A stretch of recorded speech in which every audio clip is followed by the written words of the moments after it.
You did not fall into the backrooms. You were placed here. And the difference between those two things is the most important detail that every single Backrooms video has ever missed. Because falling implies accident. Falling implies that somewhere out there, a normal world exists that you accidentally left and could theoretically find your way back to. Falling implies nobody planned this. But look around you right now. The lights are on. In an infinite space with no power grid, no maintenance crew, and no building management, every single fluorescent light is working perfectly.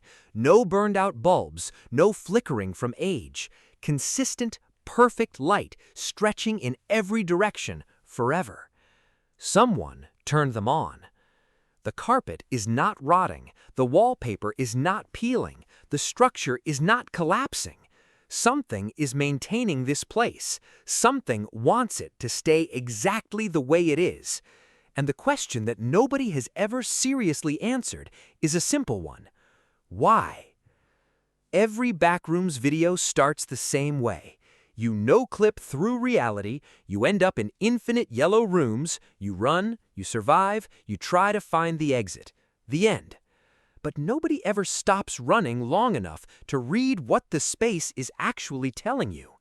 And the space has been trying to tell you something since the moment you arrived. Go back into the Roblox Backrooms, and this time, do not run.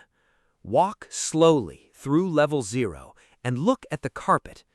There are worn paths in it, not randomware from general traffic, specific, deliberate paths.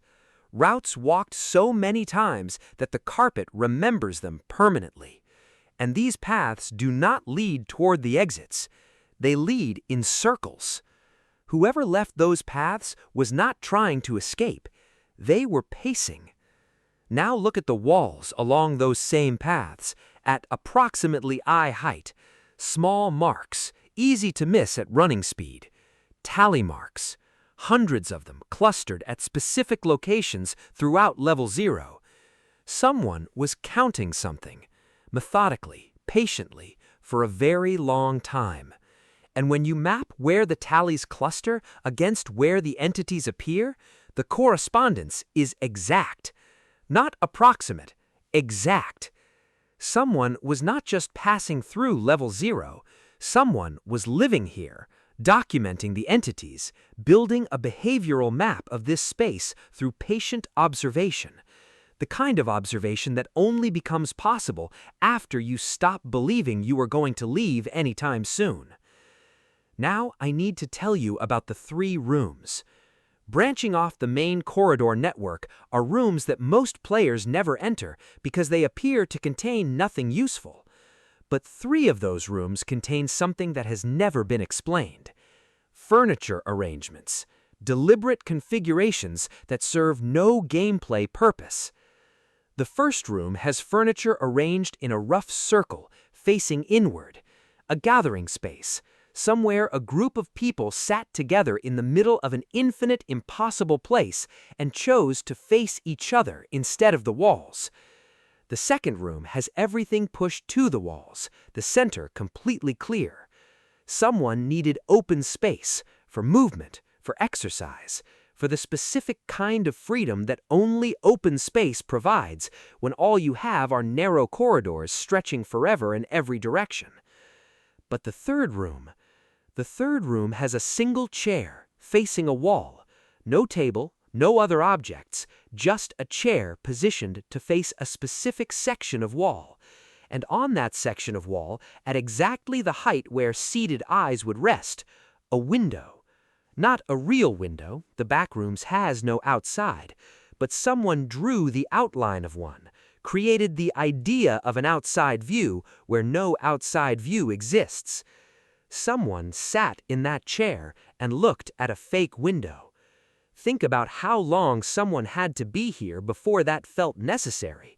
Not day 1, not week 1, months at minimum, before the concept of outside became abstract enough that chalk outline on a wall felt like something worth making, worth sitting in front of, worth visiting.